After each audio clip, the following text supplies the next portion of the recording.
Hello friends, welcome to spot kitchen. இன்றைக்கி நம்ம கிச்சனில் நம்ம பார்க்க போகிற ரெசிபி colostrum அப்படின்னு சொல்லக்கூடிய சீம்பால் எப்படி பண்ணுறது அப்படின்னு தாங்க பார்க்க போகிறோம்.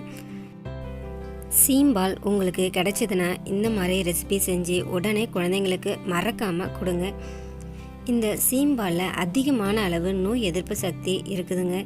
அது மட்டும் இல்லாமல் இதில் புரதச்சத்து ரொம்பவும் நிறையவே இருக்குது. பசு கண்ணு போட்டதுக்கப்புறம் 3 நாள் இந்த சீம்பால் நமக்கு கிடைக்குங்க. ஒரு குழந்தை பிறந்ததுக்கப்புறம் தாய்ப்பால் எவ்வளவு முக்கியமோ அது மாதிரி தாங்க இந்த சீம்பாலும். இதை நம்ம குழந்தைங்களுக்கு கொடுத்தோம்னா நோய் எதிர்ப்பு சக்தி அதிகமாகி உடலில் எந்தவித நோயுமே வராமல் நம்ம தடுக்கலாங்க. இந்த சீம்பாலை ஒரு கடாயில் போட்டு அதனுடைய தண்ணி பதம் ஃபுல்லாக சுண்டுற அளவுக்கு நம்ம இதை கிண்டிக்கிட்டே இருக்கணுங்க. இது கொஞ்சம் கொஞ்சமாக திரிஞ்சு நல்லா கொதித்ததுக்கப்புறம் அதனுடைய ஈரப்பதமே இல்லாமல் ரொம்ப கெட்டித்தன்மை வர்ற வரைக்கும் இதை கிண்டி விட்டுக்கிட்டே இருங்க.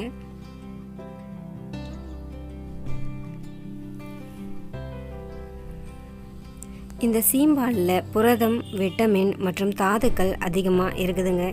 இது மனித உடலில் வயதாகக்கூடிய தன்மையை குறைச்சி எப்போவுமே உடலை இளமையாக வச்சுருக்கவும் ரொம்ப உதவுங்க.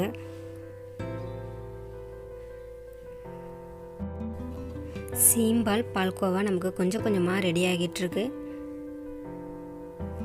பார்த்திங்கன்னா இதனுடைய கலரு எல்லோயிஷாக எந்த அளவுக்கு நமக்கு சேஞ்ச் ஆகி வந்திருக்கு அப்படின்னு பாருங்கள். இந்த பதத்தில் நம்ம தேவையான அளவு சர்க்கரையை இதோட நம்ம சேர்த்துக்கலாம். தேவைப்பட்டவங்க நாட்டு சர்க்கரை கூட நீங்கள் சேர்த்துக்கலாங்க. இதை கிண்டி விட்டுட்டு இதில் 1 ஸ்பூன் அளவு ஏலக்காய் தூள் இதோட சேர்த்துக்கோங்க. இதை நல்லா கிண்டி விட்டு இறக்கிட்டோம் அப்படின்னா நமக்கு சீம்பால் பால்கோவா நமக்கு ரெடி ஆகிடுங்க.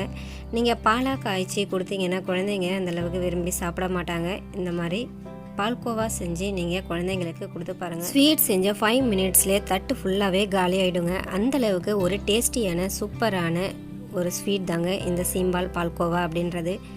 எந்த குழந்தைக்கு உடலில் நோய் எதிர்ப்பு சக்தி ரொம்பவும் கம்மியாக இருக்கும் அந்த குழந்தைக்கு 3 நாள் தொடர்ந்து இந்த சீம்பால் பால்கோவா செஞ்சு கொடுத்தீங்கன்னா உடலில் நோய் எதிர்ப்பு சக்தி அதிகமாகுங்க. அது மட்டும் இல்லாமல் பலவிதமான நோய்கள் வராமலும் நம்ம தடுக்கலாம். முக்கியமாக இது மஞ்சள் காமாலை நோய் வராமலும் தடுக்கக்கூடிய ஒரு அருமருந்தாக இருக்குதுங்க. இந்த சீம்பால் பால்கோவாவை மறக்காமல் வீட்டில் செஞ்சு பாருங்கள். நல்லா இருந்துச்சுன்னா நம்ம ஸ்பாட் கிச்சன் சேனலுக்கு மறக்காமல் சப்ஸ்கிரைப் பண்ணுங்கள். அடுத்ததாக ஒரு சூப்பரான ரெசிபியோட உங்களை சந்திக்கிறேன். Thank you friends.